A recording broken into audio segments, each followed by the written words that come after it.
Hello everyone, this is Alejandro Cremades, and today we're going to be talking about the deadly signs of a bad pitch deck. So before we get started, make sure that you hit that subscribe button, and this way you will never miss out on any of the videos that we roll out every week. So let's face it, if you are raising money, you're going to need a pitch deck. You're really going to need to capture the essence of your story in at least 15 to 25 slides. There's obviously a lot of noise out there. There's terrible pitch decks that are floating, that are going towards investors, that are really capturing some of that size in their inbox.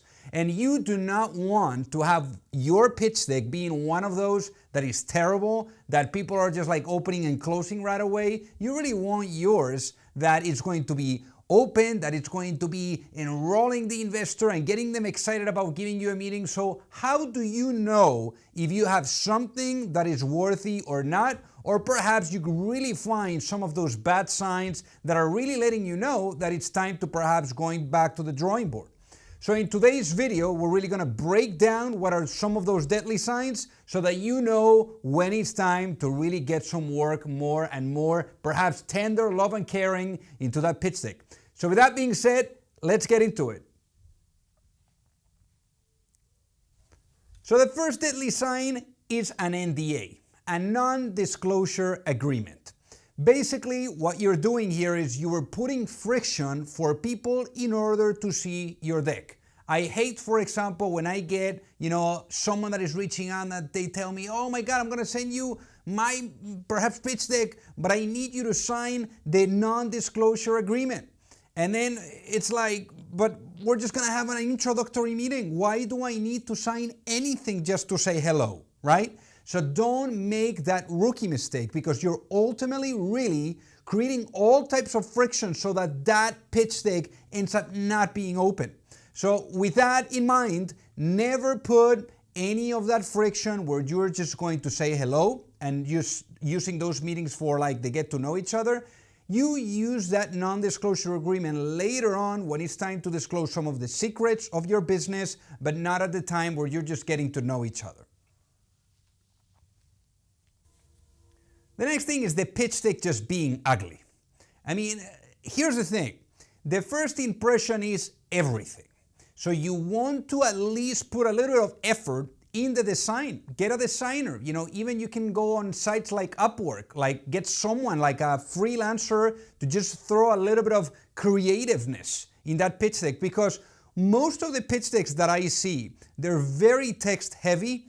And the problem is that when you have a text heavy pitch deck, you're not allowing for that investor to really skim through the presentation quickly. And you need to remember that you only have 2 minutes and 41 seconds to capture the attention. You can actually, by the way, use the pitch deck template below that founders are using all over the world to raise millions, and where you can see that balance between text and visuals.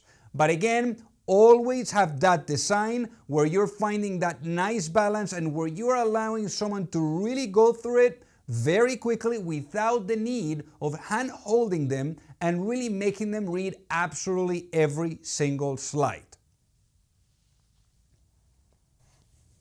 Your pitch deck lacks information. I mean, this is another critical issue. Many times I find and I come across pitch decks that don't have a problem slide, a solution slide, a market size slide, or perhaps the competitive landscape slide. So you always want to be sure that you are following the right type of structure and the right type of flow that investors are used to seeing at your current financing cycle. Whether you're at a seed round of financing, Series A round of financing, or perhaps Series B round of financing. But always make sure that you are incorporating every single one of the expected slides and that you're not missing out on any of the information that they're wanting to review. There are too many slides. This is another issue.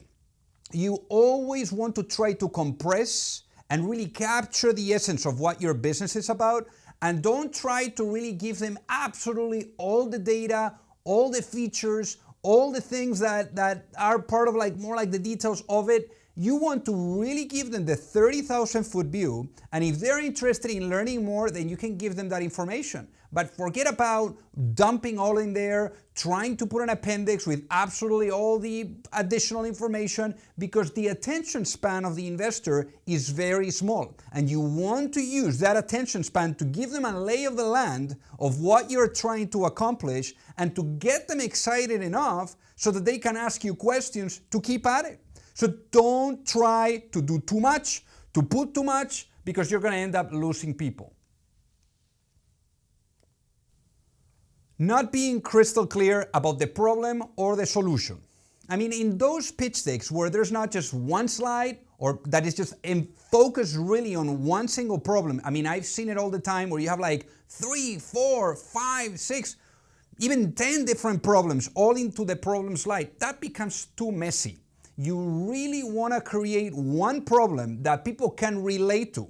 You know, perhaps your cousin, your sister, your uncle, someone that went through that problem. And when you're on the other side of the spectrum, right, like reviewing the deck, you have that relatedness to that problem because either you or someone that you know experienced that same problem. So just keep it to one single problem. One single problem that you know that people out there reading, they're going to relate to.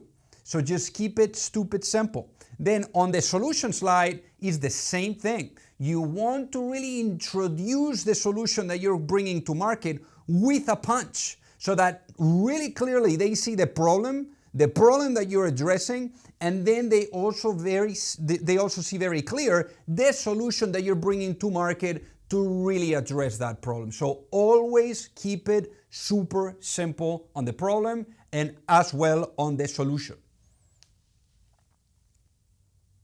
Overstating claims. I mean, the last thing that you want here is for people to think that you are just like lying, that you're making stuff up, because you're going to lose credibility. And the thing is that fundraising is all about trust. It's all about integrity. It's all about being your word and delivering on your promise. And when you're going in with grandiose claims, with things that maybe it's very hard to back, also with blanket statements, you are going to put yourself into trouble. Also, the other thing that you want to be very careful with is when you're showcasing a potential roadmap and you're making promises on that, you're going to be shooting yourself on the foot. So avoid making promises unless it's strictly necessary for that investor to really completely get what that 30,000 view is all about. Not acknowledging the competition. I mean, so many different times I've seen slides where we're talking about the competitive landscape, right? Or you see the competitive landscape of a certain company that has put their pitch deck together. And there you just see a few competitors, 3, 4, and it's like a crowded space. And you're left thinking, what else are they hiding? What else are they hiding, or why haven't they done their job or their homework on this? So always, always, always try to put the biggest players on the competitive landscape and put them all in a diagram type of structure so that they can see where you're at and where everyone else is in that segment, in that market that you're operating in. And again, don't try to just forget about people or not putting people because maybe you think that they're not gonna make you look as good. That's not going to be well interpreted by the investor. So always be upfront, always be crystal clear, always showcase the what so, and obviously the what so is including every single one of your competitors, and again, include them in a way in which you are showcasing what are your key strengths that play to their weaknesses. And that's the way that you're gonna be labeling the y-axis and the x-axis and putting yourself on the top right of that slide.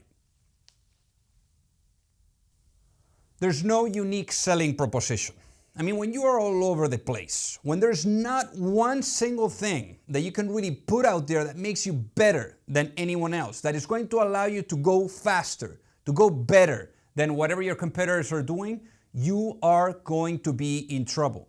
You can accomplish this by introducing certain slides, like for example, the value proposition slide, where you talk about what is that you're bringing to the market, to your customers, that really gets them excited. You can talk about perhaps your competitive advantage, where you're really setting yourself apart and really breaking down into bullet points what makes you different from all the other solutions that are out there. But again, you really want to showcase here what is your edge, what is setting you apart. And that ultimately is going to really allow people to really get it, which is critical. So I would love to hear from you what you're up to. Leave a comment, below. Also, if you like the video, shoot a like in there, and then subscribe to the video so that you don't miss out on all the videos that we're rolling out every week. And if you need any help with anything with regards to your fundraising efforts, shoot me a note at Alejandro@pantheraadvisors.com. We'd love to help out. So thank you so much for watching.